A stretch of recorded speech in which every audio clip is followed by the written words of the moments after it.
बिस्मिल्लाहिर्रहमानिर्रहीम। अस्सलाम वालेकुम नाज़रीन। सियासत के मैदान में मकाफ़ात अमल का सिलसिला ज़ोरों से जारी है। PTI की विकेटें धड़ाधड़ गिर रही हैं। जो लोग जिस रास्ते से आए थे उसी रास्ते से वापस जा रहे हैं, जिस रफ्तार से आए थे उस रफ्तार से वापस जा रहे हैं, और जिस तरीके से आए थे उस या लाए गए थे उस तरीके से वो इमरान ख़ान का साथ छोड़ रहे हैं। लेकिन इस वक्त एक जो बड़ी सियासत हो रही है वो अदलिया में हो रही है, और अदलिया में अभी हमें कोई बड़ी तब्दीली आती हुई नज़र नहीं आ रही है। लेकिन उससे बढ़कर जो तशवीशनाक मामला है जिस पे आज हम फोकस रखेंगे वो ये है कि हमारी अदलिया की जो रेटिंग है वो कुछ दर्जे और कम हुई है, और 2021 के मुकाबले में जो आलमी सतह पे जो 139 से 140 ममालिक की जो इवैल्यूएशन की गई है, तो और ज़ाहिरी बात है उसमें फिर सारा अदलिया आता है। तो हम अदलिया की इस ज़बूहाली पे भी बात करेंगे, और हमारे आज के पैनल में जो नामवर सहाफ़ी शामिल है वही लोग हैं कि जो जज के किरदार को भी देखते हैं, वकील के किरदार को भी देखते हैं, और मुद्दई के किरदार को भी देखते हैं, और मुद्दा अलैह के किरदार को भी देखते हैं, और अदलिया में इस्टेब्लिशमेंट की या फिर सियासतदानों की मुदाखलत को भी सालों से देखते और परखते चले आ रहे हैं। तो आज के जरगे में हमारे साथ हैं जनाब हसनात मलिक साहब, और उनके साथ तशरीफ़ फरमा हैं जनाब हसन अयूब ख़ान साहब, और इस तरफ आप कौन हैं वैसे तो अब्दुल क़य्यूम सिद्दीकी साहब, और उनके साथ दवान ओनली मतीउल्लाह जान साहब। तो पहले तो चूँकि ऑडियो लीक्स वाला मामला उसमें ये फ़रीक है, तो इनको आज हम इजाज़त नहीं देंगे, अखलाकी तौर पर इनको उस पर बात नहीं करनी चाहिए। तो मैं आप लोगों से जानना चाहूँगा कि ये हुकूमत ने कमीशन बना के गलत किया, या कि फिर बंदयाल साहब और उनके साथी जजेस ने उस पर स्टे आर्डर दे के गलत किया। मतीउल्लाह जान साहब, ऑडियो जिस तरीके से लीक हो रही थी तो इसकी तहकीकात तो होना बहुत ज़रूरी थी, मगर जिस तरीके से हुकूमत ने ये कमीशन बनाया है तो वो बज़ाहिर एक सोचे समझे मंसूबे के तहत जो कुछ भी बाद में हुआ, और जिस तरह चीफ़ जस्टिस उमर अता बंदयाल ने अपना रद्द-ए-अमल दिया, यह हुकूमत को मालूम था कि चीफ़ जस्टिस इस पर कैसे रिएक्ट करेंगे जब उनसे पूछे बगैर एक कमीशन तैनात कर दिया जाएगा। और चीफ़ जस्टिस ने हुकूमत की तवक्कुआत के ऐन मुताबिक रिएक्ट किया, और न सिर्फ ये कि इस मामले को स्टे किया 5 जजों का बेंच बना के, बल्कि ख़ुद उस बेंच में शामिल भी रहे। और जब चीफ़ जस्टिस उमर अता बंदयाल उस बेंच में शामिल हो गए तो मैं समझता हूँ कि हुकूमत जो शायद ऑडियो लीक्स की तहकीकात में इतनी दिलचस्पी नहीं रखती थी, उसका मकसद पूरा हो गया कि जो मामलात वो हुकूमत साबित करना चाह रही थी कि किस तरीके से हमारी आला तरीन अदलिया के मुअज़्ज़ज़ जजेस साहिबान इमरान ख़ान और PTI के साथ राब्तों में हैं, और किस तरीके से वो अपने रिश्तेदारों का केस सुनकर उनको बचाने के लिए हर हद तक जाएंगे, तो वो मकसद हुकूमत का पूरा हो गया है।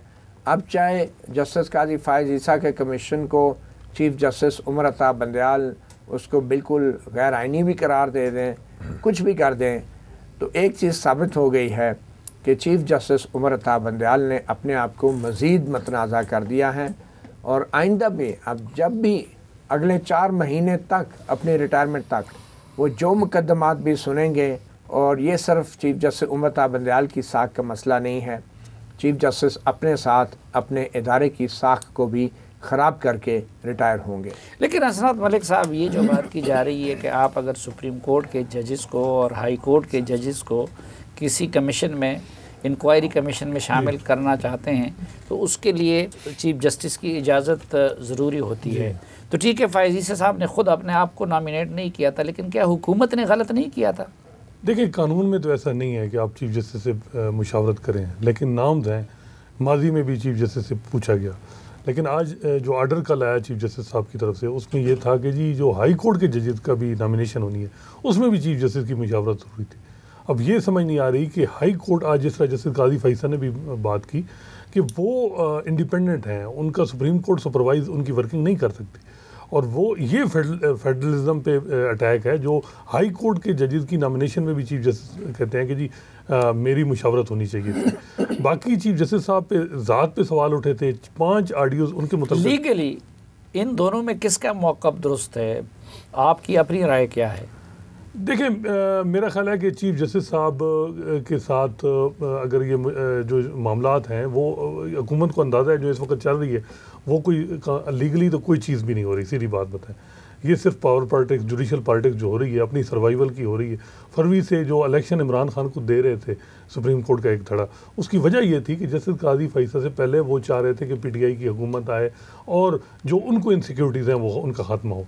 तो इसमें हुकूमत ने तो करना है, उसने तो पॉलिटिक्स करनी है, लेकिन सुप्रीम कोर्ट की तरफ से भी क्योंकि लेटेस्ट तो मेरे ख्याल में जो सेनेटर उस्मान काकड़ के मामले के लिए बलूचिस्तान की हुकूमत ने कमीशन बनाया तो उस पर तो शायद कोई चीफ जस्टिस से नहीं पूछा गया था और किसी ने एतराज़ भी नहीं किया। देखिए अमूमन ये माजी में रहा है कि चीफ जस्टिस से बात हुई है, लेकिन ये अब देखें ना हुकूमत और चीफ जस्टिस बिल्कुल आमने सामने। परसेप्शन ये है कि पीटीआई को रेस्क्यू किया है चीफ जस्टिस साहब ने और उनके धड़े ने जो भी, और एक तरफ हुकूमत, तो हुकूमत और चीफ जस्टिस के दरमियान जो मिसट्रस्ट है वो इतना ज़्यादा है। लेकिन चीफ जस्टिस साहब का अपने साथियों के साथ भी ट्रस्ट नहीं है, वो समझते हैं, हालांकि इसमें तीनों उनके सुप्रीम कोर्ट के जजेस हैं, इसमें कोई बाहर से कोई आदमी नहीं, लेकिन वो नहीं इसको वो समझते हैं कि मेरी। लेकिन फैज़ ईसा साहब का भी इस मामले में एक माजी रही है और वो इन चीज़ों के शिकार भी रहे हैं, तो फिर उनको सरबराह बनाना और उनका कबूल करना क्या मॉरली दुरुस्त रहा? देखिए मेरा ख्याल है बहुत से लोग उनके चाहने वाले भी समझ रहे थे, वो कह रहे थे कि जी वो ना बैठते तो बेहतर था। वजह ये नहीं, वजह ये थी कि वो चीफ जस्टिस बनने से पहले ऐसी कंट्रोवर्सी पे ना आए और बेहतर है कि कोई और जज हो। लेकिन उन्होंने आज कहा कि जी ओथ मेरा जो है वो ये है कि जो मैं चीज़ पसंद भी ना करूं तो मुझे अपनी ड्यूटी परफॉर्म करनी है, हुकूमत ने मुझे कहा है। लेकिन सीधी बात है इस वक्त अगर आप कहें कि जी आप कहते हैं जी लीगली क्या है, लीगली तो दोनों साइड पे मुझे लग रहा है कि यहाँ अब जस्टिस काजी फैसल कहते हैं कि सच हमने लाना है। यही बात जस्टिस काजी फैसल में के केस में जस्टिस बंदयाल कहते थे कि हमने सच दिखाना है लोगों को कि जस्टिस काजी फैसल के प्रॉपर्टी के साथ लिंकअप है या नहीं, हमें पता है कि वो कोई उनमें कोई करप्शन नहीं, कोई चीज़ नहीं, हमने सच लाना है। आज जस्टिस बंदयाल कहते हैं इंडिपेंडेंस ऑफ जुडिशरी का मामला है, मुझसे बात नहीं की गई, ये आज़ादी अदलिया की आज़ादी पे अटैक है। और यहाँ उस वक्त जो है वो जस्टिस काजी फैसल और उनके जो हमी वकील थे वो कहते थे कि इंडिपेंडेंस ऑफ जुडिशरी पे अटैक है जो उनके खिलाफ रेफरेंस फाइल हुआ। तो ये चीज़ें अब कंट्राडिक्ट हो रही हैं, अब इसमें कंट्राडिक्ट भी हो रही हैं और हुकूमत और जस्टिस बंदयाल साहब और उनके साथी तो पहले से आमने सामने आ गए थे जी। अब इसमें फैज़ ईसा साहब का भी जो मौक़िफ़ सामने आ गया, आपको इस क़ज़िये का अंजाम क्या नज़र आता है? अंजाम तो देखें जी, अब स्टे तो उन्होंने दे दी है, जो एक तो 5 रुकनी बेंच ने स्टे ऑर्डर भी दे दी है, कमीशन ने काम भी अपना रोक दिया है। लेकिन देखें मुफादात का जो टकराव है उसमें कॉन्फ्लिक्ट ऑफ इंटरेस्ट के हवाले से बड़ी एक उसको इग्नोर किया है चीफ जस्टिस ने। उनकी अपनी सास का मामला था, अपनी सास के मामले को आपने जो है वो उसके लिए आपने ख़ुद बेंच में शामिल हो गए हैं, ये एक बड़ा उनके ऊपर जो है एक दाग लग गया है अगर वो समझे, क्योंकि जो जुडिशल नॉर्म्स हैं वैसे तो वो कॉन्स्टिट्यूशन भी हुआ कोड ऑफ कंडक्ट। आपको इस मामले में बोलने की इजाजत नहीं, आप इसमें बरी हम अखलाकियात का ख्याल रखेंगे, आप जो अखलाक की ही बात आपसे हम जो बात करेंगे तफसीली का जो यही ज़ाब्ता अखलाक है, इनके खिलाफ रिस्ट्रेनिंग ऑर्डर है, ये यही ज़ाब्ता अखलाक है कि जो बंदे का इंटरेस्ट या मफाद या उस केस में इन्वॉल्व हो, तो अगर वो जज हो तो वो ख़ुद उसमें नहीं बैठता। तो आप चूँकि इस मामले में ख़ुद एक फ़रीक हैं, आपको भी बुलाया अगर ये डिक्लेयर कर दें तो कोई हर्ज नहीं है, ठीक है, ताकि लोगों के ऊपर छोड़ देंगे उनका फैसला। तो इसलिए इस मौजू पे हम आपको बोलने की इजाज़त नहीं देंगे, कम से कम हम अखलाकियात का ख्याल रखें। आप आर्टिकल 19 की वायलेशन कर, आप देखिए जी मुफादात के टकराव का जो असूल है ना वो चीफ जस्टिस ने छुट्टी पर भेज दिया अपने लिए, यानी अपने लिए तो वो कह रहे हैं जी कि मुफादात का टकराव का जो मामला है वो मेरे ऊपर लागू नहीं होता। अब जो 5 रुकनी बेंच ने जो है वो काम से रोक दिया कमीशन को, तो क्या हुकूमत हाथ पर हाथ धर के बैठ जाएगी? ऐसा मुमकिन नहीं है।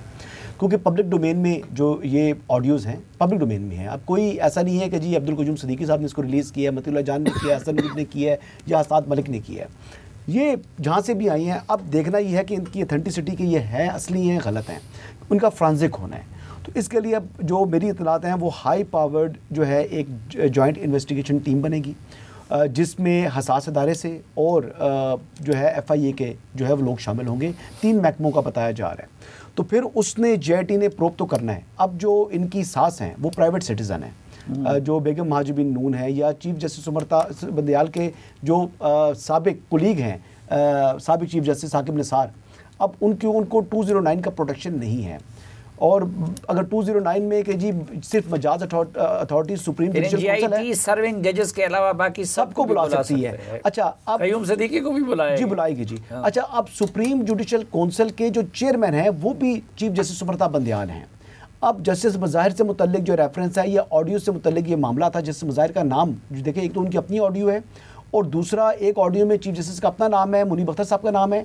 और फिर एक जो सबसे जो दिलचस्प है कि एक ट्रक था, जो ट्रक के हवाले से आपने सोशल मीडिया पर भी देखा होगा कि हर बंदा ट्रक शेयर कर रहा था, वो फवाद चौधरी और फैसल चौधरी की गुफ्तगू थी। तो इन तमाम मामलात को फिर वो JIT देखेगी ना, और JIT देखेगी तो फिर सवालात भी करेगी और फिर उसकी रिकमेंडेशन भी आ सकती है। तो ये जो उन्होंने बेसिकली इसको अंडर द कारपेट करने की कोशिश की है। उनको मालूम था कि इसके खिलाफ स्टे आएगा गवर्नमेंट को, और उन्होंने इनको ट्रैप किया चीफ जस्टिस को। और चीफ जस्टिस मेरी इत्तला के मुताबिक और जो मेरी जो दानिश है उसके मुताबिक वो उस ट्रैप में फंस गए। ठीक, वो फंस गए। नाज़रीन, एक मुख्तसर सी ब्रेक लेते हैं, वापस आएंगे तो फिर हम मजमूई अदलिया के किरदार पे बात करेंगे। और ज़ाहिरी बात है कि जो हमारा अदालती निज़ाम है वो सिर्फ जजेस से नहीं बनता, बल्कि उसमें वकला भी आते हैं, उसमें बार भी आता है, उसमें हुकूमतों का और इस्टेब्लिशमेंट का किरदार भी आता है। तो उसका हम जायज़ा लेंगे कि हमारे यहाँ अदलिया की ये ज़बूहाली क्यों है और उसको किस तरह बेहतर बनाया जा सकता है कि मुअज़्ज़म दुनिया की अदलिया की तरह हमारे लोग भी इंसाफ के लिए अदलिया पे एतमाद कर सके। एक मुख्तसर से वक्फे के बाद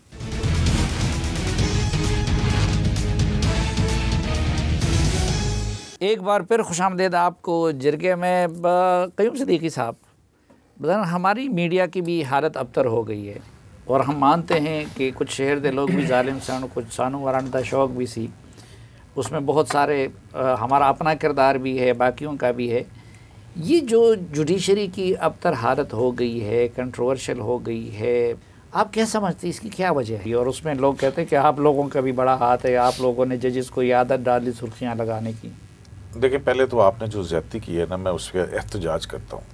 नहीं, जहाँ सुने तो सही ना, बात तो सुन लें। माय लॉर्ड, आर्गुमेंट आप सुन लीजिए, फैसला आपने करना है, जैसा मर्जी करें, आप स्टे कर दें, सस्पेंड कर दें, जो मर्जी करें, या सेंसर कर दें, लेकिन आपको मेरी बात तो सुननी पड़ेगी ना जी। हाँ, मैं ये राइट फोरगो नहीं कर सकता, सिर्फ तजवीज़ दे सकता हूँ कि जहाँ मैं एक कमीशन ऑफ इंक्वायरीज जो है उसके सामने विटनेस था, वहीं मैं एज ए जियो रिपोर्टर उसको कवर भी कर रहा था। सहाफ़ी की खबरें तो पूरी चलाई आपने इनसे लेकर, हाँ, वो क्यों नहीं रोका? अच्छा चलें, बहरहाल ये भी तो आपको नहीं करना चाहिए, आज आपको रिपोर्टिंग नहीं करनी चाहिए थी। तो फिर जो वो शोकाज नोटिस आता वो आप भुगत लेते नहीं, तो शोकाज नोटिस भुगत जाते जब आप एक फरीक की हैसियत से। देखे, हमें वो ना बनाए ना। चलें, मैंने अपनी आर्गुमेंट देनी थी, आपने आर्गुमेंट दे दिए, लेकिन मैं इसलिए कि चूंकि एक मामले में आप, अगर मैं भी फरीक होता तो मैं ना बोलता उसी। सही बात, बहुत से मामला में जो फरीक होते हैं, फिर चीफ जस्टिस साहब को अपनी सास का केस फिर तो नहीं सुनना चाहिए। आप ये असूल अगर ना बने ना, एक रिपोर्टर के ऊपर, सहाफ़ी के ऊपर आप लगा रहे हैं। नहीं, हमें तो वैसे अखलाकियात का और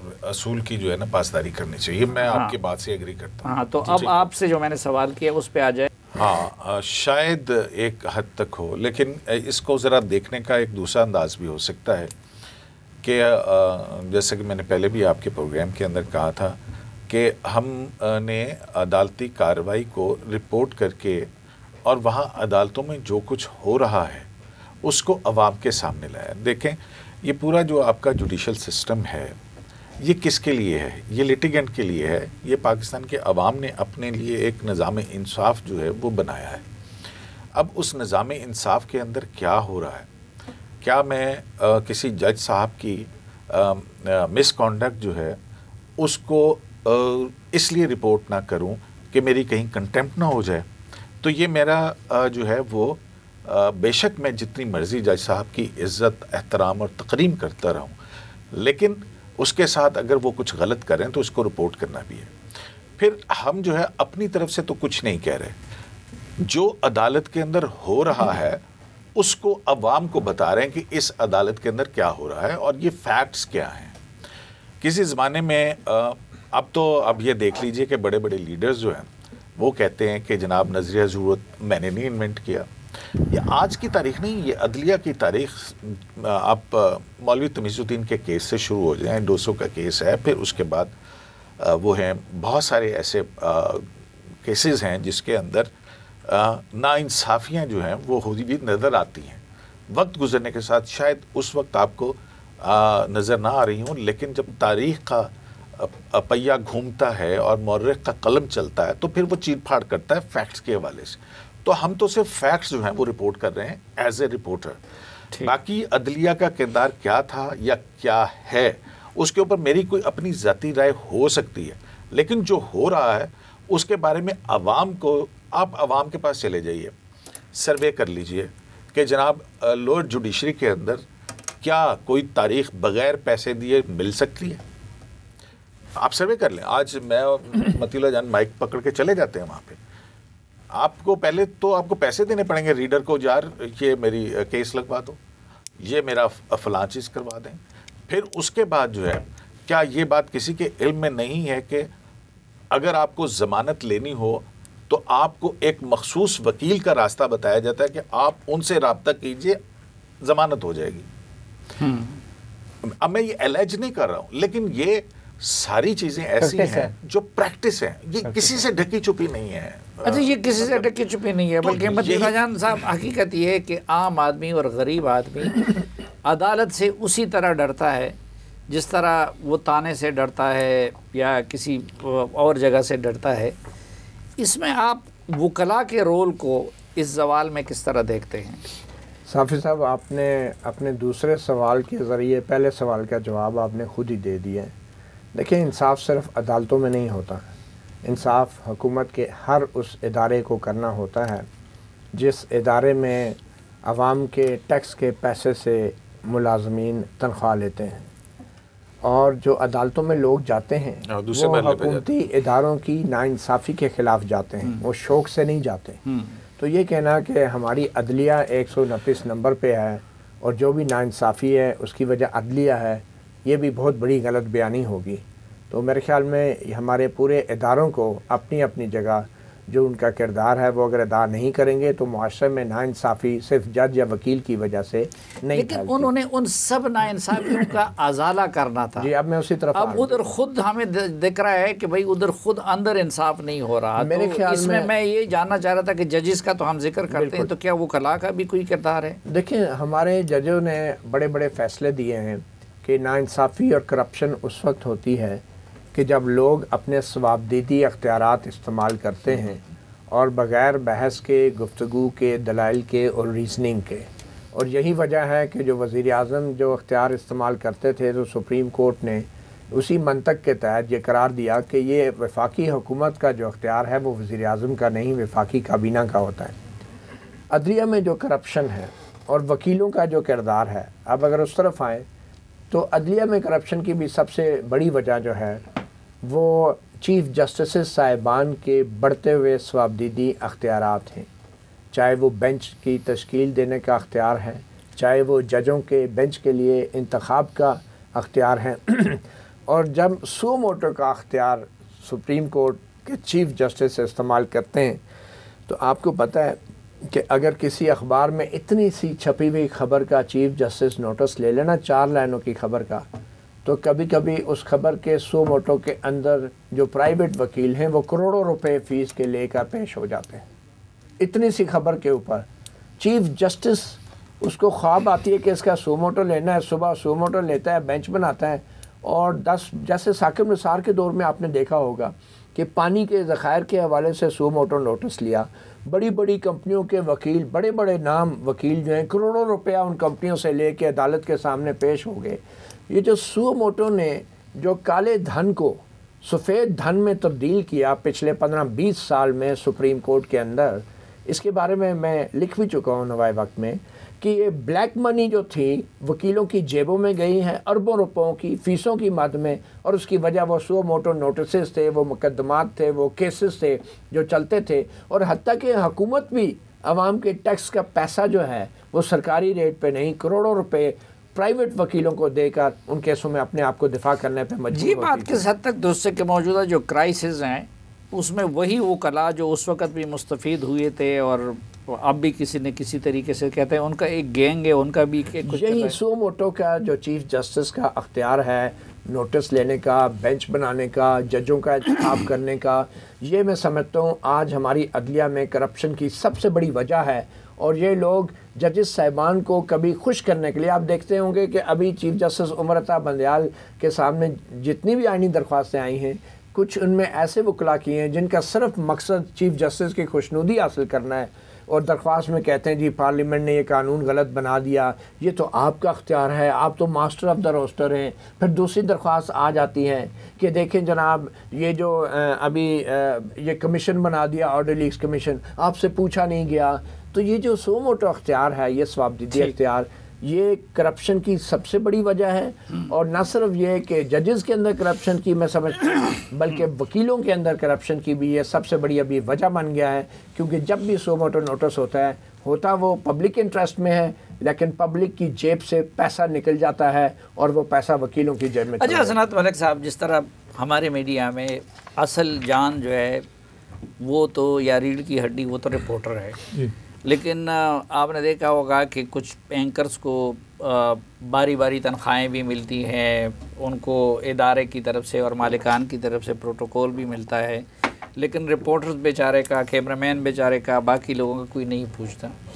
तो इसी तरह हम देखते हैं कि वकला में भी कुछ तो बहुत बड़े वकला और बड़े नाम बन गए हैं, उनको करोड़ों में फ़ीसें भी मिलती है, लेकिन आम वकील लोग कहते हैं जो नए लोग आते हैं, नए वकला आते हैं, उनके लिए भी बड़ी मुश्किलात होती। तो आपको ये भी नज़र आता है एक फैक्टर के वकला के अंदर भी इस तरह की सूरत हाल है? बिल्कुल है, बिल्कुल। हमने देखा है कि सिर्फ 2% भी आप कहें कि जो वकील इस वक्त करोड़ों में ले रहे हैं फ़ीसें, लेकिन 98% जो वकील हैं पाकिस्तान में उनकी हालत तो कोई बेहतर नहीं है।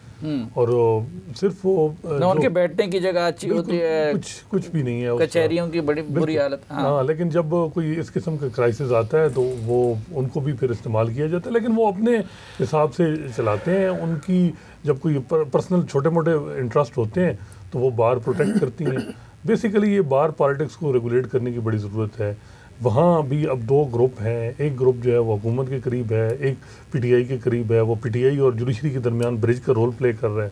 फैसिलिटेटर वही वकील हैं जो पीटीआई की प्रॉक्सी के तौर पे पेशे होते हैं अदालत में, और वो उनको रिलीफ पीटीआई को लेके देते हैं, और कुछ हुकूमत की तरफ से होते हैं। तो ये और वो वादे होता है, पता है कि जी 2 धड़े हैं, एक धड़ा जो है वो एक साइड पे और एक साइड पे, तो ये चल रहा है इसी तरह। अच्छा, वकला कि एक तरफ अपने तंजीमों की बार की सियासत करते हैं, दूसरी तरफ वो कुछ पार्टियों से भी वाबस्ता होते हैं, तो इसमें क्या उनकी पार्टियों में शिरकत पे मतलब जिस तरह हमारे सहाफ़ियों के लिए मुनासिब नहीं समझा जाता कि वो किसी पार्टी को ज्वाइन कर ले, तो ये हल हो सकता है कि वो पार्टियों से वाबस्तगी ना रखे, या अगर पार्टियों से वाबस्तगी रखे तो फिर बार के अहदेदार ना बने? मेरा नहीं ख्याल। अब तो ये प्रेशर ग्रुप बन गया हर पार्टी का। इमरान खान साहब ने पिछले साल जितने बार में इलेक्शन हुई है, पीटीआई ने पूरी सपोर्ट की, अपने मेंबर्स जितवाए और उनको इस्तेमाल किया। जो भी इमरान खान साहब की तरफ से केसेस में पेश हो रहे हैं वकील, अब लाहौर बार है वो इमरान खान साहब को हर जगह सपोर्ट कर रही है। इसी तरह हुकूमत के जो बार के जीते हैं लोग, तो वो उनको सपोर्ट कर रहे हैं, और जो जीते हैं वो कहीं ना कहीं पार्टी के साथ मुंसलिक हैं, और वो मेरा नहीं ख्याल कि वो मुश्किल हो, वो चीज़ों में हो, वो चलता रहेगा इसी तरह। हसन भाई, आप क्या समझते हैं, क्या वजह है इस अबतरी की? कौन किस हद तक जिम्मेदार है? सर देखें, हमने जो देखा, देखिए वकला की सेटिंग होती है, चाहे आप सिविल कोर्ट से आए ना, तो ऊपर तक उन्होंने चीफ जस्टिस जजेस के साथ जो है वो ताल्लुकात रखे होते हैं, सिविल जज से लेकर चीफ जस्टिस तक होते हैं। अब साकिब निसार साहब के ज़माने में कुछ ऐसे वकला थे जिनको उसके बाद मैंने आज तक कभी केस करते हुए नहीं देखा, वो कभी हमने सुप्रीम कोर्ट में नहीं देखे, और उस तरह जिस तरह उनको केसेस मिल रहे थे उस ज़माने में, आज उस हिसाब से उनको केसेस नहीं मिल रहे। अब मैं नाम लेना नहीं चाह रहा, मुनासिब नहीं है। ये आप जानते हैं लाहौरी ग्रुप के काफ़ी जो है वकला, उनमें से 3-4 उनका नाम अगर मैं लेना चाहूँ तो मुनासिब नहीं है, लेकिन उन्होंने अच्छे पैसे बनाए उस वक्त, और इंसाफ का कत्ल हुआ, इंसाफ का कत्ल हुआ। और फिर कुछ कई केसेस इस तरह थे, जिस तरह पहले भी हमने जिक्र किया था कि लाहौर में HRC में साबिक चीफ जस्टिस साबिक चीफ जस्टिस साकिब निसार साहब अकेले बैठते थे और बैठकर वो केस में नोटिस कर देते थे, और हमेशा यानी 3-4 गरीब लोगों को पकड़ते थे, बाकी बड़ी बड़ी पार्टियों को बुला लेते थे, फिर उनको नोटिस करके फिर उस केस को जो है वो दाखिल दफ्तर कर गए रिटायरमेंट से पहले। तो इस किस्म का आपने जब आपका इंसाफ का निज़ाम इस तरीके से आप इंसाफ फराहम कर रहे हैं। तो बताएं, इतवार के दिन एक खुद नोटिस का लाहौर में बैठ के अकेले कुछ फैसले किए थे, बहुत से में किए है, हमेशा हफ्ते इतवार को ही बैठते थे वहाँ पर लाहौर में, उसमें बहुत से केसेस थे ना जी। वो क्यों बैठते थे इतवार वाले दिन? और ये जो DG HRC थे उस वक्त के, वो सारे बीच में शामिल हैं, आज भी वो सुप्रीम कोर्ट के अंदर मौजूद हैं, उनसे क्वेश्चन कर लेना, भाई क्या करते रहे हो, अकाउंटेबिलिटी करनी है तो मुकम्मल तरीके से करें। काजी फाइज साहब आ रहे हैं, जिस काजी फाइज साहब सितंबर में चीफ जस्टिस बनेंगे, उनका फ़र्ज़ बनता है कि वो देखें इन मामलात को। और ये बताऊँ मैं आपको, सितंबर के बाद सुप्रीम कोर्ट के अंदर जो बहुत सी चीज़ें ऐसी हुई हैं जो कि ज़बरदस्ती के तरीके से या अपना धौंस के तरीके से मामला चल रहे थे, वो मामला कम से कम जो है वो रिवर्स होंगे। मैं बड़ा पुरुमीद हूँ, अल्लाह ताला उनको तौफीक दे कि वो जिस तरीके से वो जिस तरह वॉक करके आते हैं, बड़े सिंपल ज़िंदगी गुजारते हैं, तो वो इन शशकों से दूर ही रहें और जो इंसाफ की फरहमी का जो उनका फ़र्ज़ है उसको वो पूरा करें। चले अल्लाह करे ऐसा हो। एक मुख्तसर सी ब्रेक, और आपने मुझे मुकम्मल ही साइलेंट मोड पे कर दिया। नहीं खैर, आप किसी भी वक्त बोल सकते हैं, और अभी आप बोले वक्फे के बाद कि लोग अक्सर हमें कहते हैं तनकीद तो आप बहुत करते हैं लेकिन हल कोई पेश नहीं करते। तो मैं अपने पैनल से हल के बारे में पूछूंगा कि हल क्या हो सकता है कि हमारा अदलिया हकीकी मानों में अदलिया बन सकें।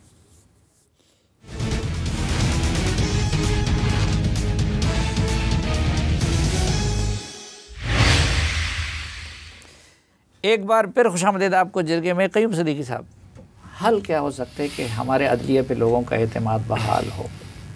अभी ये मेरे सारे भाई जो हैं वो गुफ्तगू कर रहे थे, मतील ने बड़ी ज़बरदस्त गुफ्तगू की, ये भी सारी बातें कर रहे थे, लेकिन एक फैक्टर आप भूल गए उसके अंदर, वकला के हवाले से। यहाँ पर जो है जो बड़े बड़े चैम्बर्स होते हैं उनकी एक प्रैक्टिस है, और उनकी प्रैक्टिस ये है कि वो जजों के बेटों और दामादों को अपने साथ रखते हैं। अच्छा, अब फ़र्ज़ कीजिए अभी एक जो है वो रेफरेंस आया है सुप्रीम जुडिशल काउंसिल के अंदर एक फाजिल जज साहब के हवाले से, और उसमें है कि उनके 2 बेटे जो हैं अभी जिनकी गुज़िश्ता रोज़ शादी हुई, जिस पे चीफ जस्टिस उमरता बंदियाल भी वहाँ गए थे, तो उनकी जो है वो केसेस 400-500 के करीब केसेस उनको एक छोटे से अरसे के अंदर हैं, और वो जज साहब उनकी इनॉग्रेशन भी उनके चैम्बर्स की किए उन्होंने। तो एक ये तासुर के भी एक जज साहब के बच्चे जो हैं उस हाई कोर्ट में प्रैक्टिस करें, तो फिर दूसरे जज वकला जो हैं उनको कहाँ से मौका मिलेगा। एक हमारे साबिक जो है वो चीफ जस्टिस थे, उनके दामाद जो हैं वो अचानक से इस कदर अमीर हो गए और इतनी ज़्यादा मुकदमात की उनके पास रेल पेल हो गई। मुबैना तौर पे कहा जाता है उन साबिक जज साहब की जो उम्र थी वो कुछ अपने छोटे भाई से भी वो छोटे थे 4 साल। तो अब ये भी हमें देखना चाहिए कि आखिर ये जो है अपना जो जजेस के बच्चे और उनके दामाद, हमने देखा बड़े बड़े जो लॉयर्स हैं उनके पास ये बतौर एसोसिएट होते हैं। वो क्यों होते हैं, वो क्यों रखते हैं? और ये एक प्रैक्टिस है। एक बहुत बड़े वकील साहब हैं, अगर साहब उनका तो काम ही ये आता है, मौलवी का बेटा मौलवी बन जाता है, तो इंडिया के अंदर क्या है, इंडिया के अंदर ये है कि देखें अगर हाई कोर्ट का जज है और उसका बेटा कोई वकील है तो वो उस मुतल्लका हाई कोर्ट के अंदर प्रैक्टिस नहीं कर सकता है। ठीक है, ये पाबंदी होनी चाहिए कि उनका अगर कोई रिश्तेदार है तो वो उस वक्त तक प्रैक्टिस ना करे। और इसी तरह से अगर वो कोई सुप्रीम कोर्ट का जज है तो फिर वो सुप्रीम कोर्ट में तो बिल्कुल नहीं उसको पेश होना चाहिए या किसी भी हवाले से, तो उस हवाले से उसको कहीं दूर ही रहना चाहिए उस मामले से, जब तक कि उनके वालिद साहब जो हैं बतौर जज ऑफ द सुप्रीम कोर्ट अपने फ़राइज़ सर अंजाम दे रहे हैं 2 साल 2.5 साल, वो कुछ और करें, वो कहीं पीछे बैठ जाएं। ठीक, तो एक ये चीज़ जो है इसको देखना चाहिए क्योंकि ये एक बहुत बड़ा मामला है। कमी है तो कुछ और इस्लाहात आपके ज़हन में। और दूसरा जो है वो जो फीसों के हवाले से जो बात करे थे और करप्शन और उसके हवाले से, तो मेरा ख्याल है कि वकला का जो प्रैक्टिशनर्स एक्ट है, लीगल प्रैक्टिशनर्स एक्ट है, वहाँ पे कोई बार होनी चाहिए वकील की फीस के हवाले से कोई लिमिट होनी चाहिए, कोई लिमिट कोई जो है वो तरीका, ज़रूर कोई होनी फार्मूला। चाहिए। कम से कम जो तरीका, गवर्नमेंट के फार्मूला वकील है। हैं उनके लिए। और दूसरी बात जजमेंट्स हैं कि अगर गवर्नमेंट जो है वो अटॉर्नी जनरल ऑफिस के ऊपर सैकड़ों की तादाद में वकला की एक फ़ौज भर्ती करती है, लेकिन वो फ़ौज सिर्फ सियासी बुनियादों पर भर्ती होती है, कोई आदमी काम नहीं कर रहा होता, और जो है कुछ लोग जो हैं वो इतना ज़्यादा काम कर रहे होते हैं, और वहाँ पे लाखों, मेरे ख्याल में कम से कम एक जो है वो 5.5-6 लाख रुपए के अंदर, या एडवोकेट जनरल ऑफिस के मुल्ज़िम अंदर करोड़ों में वकील ले लेता है, और जो हुकूमत की तरफ से प्रोसिक्यूशन होती है वो कुछ काम ही नहीं करते। तो वो मतलब उनके पास देखिए सबसे बड़ा जो रिस्पोंडेंट है वो गवर्नमेंट होती है, और गवर्नमेंट का इतना बड़ा स्ट्रक्चर है। ठीक, आपके बोलने की तसल्ली होगी। मैं मतीउल्लाह जान के पास जाऊँ? जी बिल्कुल बिल्कुल। जी मतीउल्लाह जान साहब, मैं ये समझता हूँ, जैसे मैंने पहले कहा कि ये जो सुओमोटो की बीमारी है ना, इस बीमारी को हम अगर जान छुड़ा लें किसी तरीके से, इसको रेगुलेट कर दें, इसको फ़िल्टर बना दें, जैसा कि पार्लियामेंट ने कोशिश की है।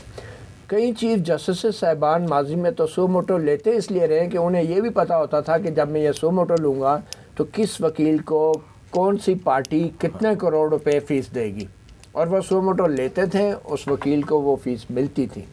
अच्छा, तो मैं ये समझता हूँ सुमोटो के इख्तियार को सिर्फ खत्म छोटी सी करना चाहिए, रेगुलेट इसको रेगुलेट करना चाहिए। यहाँ पे तो ये भी हुआ है वकला के कहने पर फलां जज के सामने केस ना लगे, लिहाजा ऐसे वकील को कर लिया जाए, और वो वकील फलां जज के सामने केस ना लगने के वाले से दुगनी फीसें लेते रहे। बड़े-बड़े आपके रहनुमा हैं। बहरहाल उस वक्त इफ्तिखार मोहम्मद चौधरी साहब भी अपनी गेमों में थे, और ये उसी वक्त से सुओमोटो के काम ज़्यादा शुरू हुए। एक और अहम बात जो बड़ा संगीन कॉन्फ्लिक्ट ऑफ इंटरेस्ट है वो ये है कि जो हमारे पार्लियामेंटेरियन वकला हैं उनकी प्रैक्टिस पे पाबंदी होनी चाहिए, क्योंकि ये लोग पार्लिमानी कमेटी जो जजों की तैनाती में है उसमें भी बैठते हैं, फिर मुंह उठा के ये पेश हो जाते हैं जजों के सामने और हैवी फीसें लेते हैं, और ये लोग अपनी पार्टी से ज़्यादा, सियासी जमातों से ज़्यादा अपनी वकालत के लॉयल होते हैं। और इसीलिए आपने देखा कि जब इनको सियासत की वजह से गिरफ़्तार किया जाता है तो उस वक्त ये जो है वकील बन जाते हैं और काले कोट की बेहुमती का नारा लगा लेते हैं, और काले कोट वाले भी इनके साथ मजबूरन इनको आना पड़ जाता है। बरतानिया की आज़म स्वाति साहब भी कहते हैं मैं वकील हूँ। मैं आपको बताऊं, बरतानिया की खातून एक MP थी, मैडम वारसी, अगर आपको याद उनका नाम, सईदा वारसी। उनसे मैंने पूछा कि आप लॉयर हैं तो क्या आप प्रैक्टिस कर सकती हैं बतौर मैं? उसने कहा नो, मेंबर पार्लियामेंट प्रैक्टिस नहीं कर सकता और करनी भी नहीं चाहिए। होता क्या है कि जो कानून ये पार्लियामेंट में बैठ के बनाते हैं, उसके लिए वोट देते हैं, उसी कानून के कभी हक में और कभी खिलाफ अपने क्लाइंट से फीस लेके अदालतों में बहस कर रहे होते हैं कि ये आईनी है और ये गैर आईनी। असनाद भाई देखिए, बहुत सी ज़रूरत है। एक तो ये है कि ये जो रिटायर्ड जजेस हैं इनके लिए भी कोड ऑफ कंडक्ट होना चाहिए। वहाँ मसला ये है कि इतनी ज़्यादा उनकी पेंशन भी है, फिर भी अभी बताया गया कि कराची में एक रिटायर्ड जज हैं, उन्होंने बिल भेजा है 56,000 का पानी का बिल कि जी मेरा अदा करें सुप्रीम कोर्ट में। एक मसीनियस ब्रांच है सुप्रीम कोर्ट में सिर्फ वो रिटायर्ड जजेस की देखभाल के लिए, और कोई नहीं पूछने वाला कि आप इतनी बड़ी पेंशन ले रहे हैं तो फिर क्या, फिर कंसल्टेंसी करोड़ों रुपए की कंसल्टेंसी कर रहे हैं, कोई पूछने वाला नहीं है।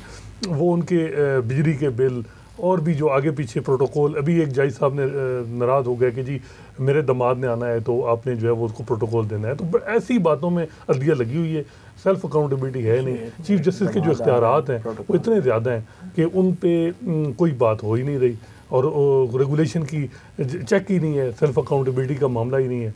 और जजेस की क्या मुसीबत है, बच्चों का जिक्र कम है, कहीं सास है और कहीं दामाद है, कहीं और जजेस की अपॉइंटमेंट में हर जज जो है वो, अब अभी हाई कोर्ट के जज की अपॉइंटमेंट होगी, आप देखिएगा जो भी नामिनी होगा उसके पीछे कोई रेफरेंस होगा, किसी जज का रेफरेंस होगा, सीनियर का। एक आप ये नहीं कह सकते कि जी विदाउट रेफरेंस आप जज नहीं बन सकते। जी हसन अयूब साहब जी सही कह रहे हैं। ये भी बड़ा देखने वाली बात है कि इस बात में है, रिसर्च होनी चाहिए कि कौन सी लॉ फर्म्स हैं जहाँ से मुस्तकिल जजेस प्रमोट हो रहे हैं। जी जजेस के ऊपर जो chief justice Lahore high court हैं वो सुप्रीम कोर्ट आए थे, वो आकर चीफ जस्टिस साहब से भी मिले हैं, जस्टिस मंसूरी शाह साहब से भी मिले हैं, जो हमारे ज़राए बता रहे हैं, वहाँ मुलाकात कर गए हैं और बड़ी लंबी लंबी मुलाकातें की हैं। और यही जजेस के एलिवेशन के हवाले से बिल्कुल अपना देखें, कोई क्राइटेरिया नहीं है जजेस के एलिवेशन का हाई कोर्ट्स में भी, और सॉरी अपॉइंटमेंट का। और फिर उसके बाद जो एलिवेशन भी हो रही है वो भी जो प्रिंसिपल है, वो जो मसला बना हुआ है जुडिशल कमीशन के अंदर, वो आपके सामने ही है। इस वक्त देखिए, जस्टिस जो साबिक चीफ जस्टिस से गुलजार अहमद के ज़माने में भी अदलिया के हालात को बहुत बेहतर नहीं थे, लेकिन चीफ जस्टिस उमरता बंदयाल ने अदलिया को ना सिर्फ कमज़ोर किया है बल्कि इसका तमाशा दुनिया के सामने लगा दिया है। नहीं, एक तो ये हम आला अदलिया का ही जिक्र करते हैं, लेकिन आम आदमी को ज़्यादा वास्ता पड़ता है लोअर जुडिशरी। सर तो उसको किस तरह सर मैं वो समझाता हूँ ना कि देखिए डिस्ट्रिक्ट कोर्ट्स को कौन रेगुलेट करता है? High courts. जो डिस्ट्रिक्ट कोर्ट को रेगुलेट करना है चीफ जस्टिस जो है वो मुतलका कंसर्निंग हाई कोर्ट ने। जब हाई कोर्ट के अंदर आपकी अपॉइंटमेंट जो है वो गलत तरीके से आप कर रहे हैं, आप मेरिट के ऊपर नहीं करते, अपनी लाइक्स डिसलाइक्स और मखसूस चैम्बर जैसे वो फरमा रहे हैं, इस तरीके से जब आप अपॉइंटमेंट्स करेंगे वहाँ पर तो वो फिर देखिए जो पहले अढाक होते हैं फिर उनको मुस्तकिल करते हैं, फिर उनकी आहिस्ता आहिस्ता मतलब एक किस्म का जो है ना वहाँ पर भी लाइक्स एंड डिसलाइक्स चल रही है। कोई मेरिट नहीं है, कोई मेरिट नहीं है। जब मेरिट नहीं है और बहुत सी वैकेंसीज खाली पड़ी रहती हैं, जब आपके पास नंबर नहीं है तो पूरा, यानी अभी इस वक्त 2 लोग सुप्रीम कोर्ट के अंदर एक अरसे से खाली दो हैं सीट्स खाली हैं, लेकिन जुडिशल कमीशन में उनके नाम को नॉमिनेट करके जो है वो प्रपोज करके नहीं लाया जा रहा। क्यों? क्योंकि अपने लाइक माइंडेड मैं नहीं ला सकता तो उसके बंदे मैं क्यों मंगवा लूँ दूसरे ग्रुप की? तो ग्रुपिंग है हाई कोर्ट्स में भी, ग्रुपिंग है डिस्ट्रिक्ट कोर्ट्स में भी और ग्रुपिंग है सुप्रीम कोर्ट में भी। तो ये खत्म होनी चाहिए सर। वन लाइनर सोल्यूशन है। सुप्रीम कोर्ट, हाई कोर्ट और डिस्ट्रिक्ट कोर्ट में जितने भी जजेस हैं, जितने भी वकला हैं, ये इनमें जो जो एक दूसरे के रिश्तेदार हैं और उनकी क्या रिश्तेदारी है, ये मालूमात वेबसाइट पे सुप्रीम कोर्ट की, हाई कोर्ट की और डिस्ट्रिक्ट कोर्ट की डाल दी जाएं। इंफॉर्मेशन सबसे बड़ा हथियार है करप्शन के खिलाफ। बिल्कुल सही है। ठीक, बहुत शुक्रिया आप सबका जिनका हमें तशरीफ़ लेना और हमें वक्त देने के लिए। नाज़रीन, इस तवक्को के साथ और इस दुआ के साथ कि हमारी अदलिया सही मानों में अदलिया और इंसाफ देने वाला इदारा बन सके जिस पे पाकिस्तान के अवाम एतमाद कर सके, आज के जरिए से इजाज़त चाहता हूँ। अल्लाह हाफ़िज़।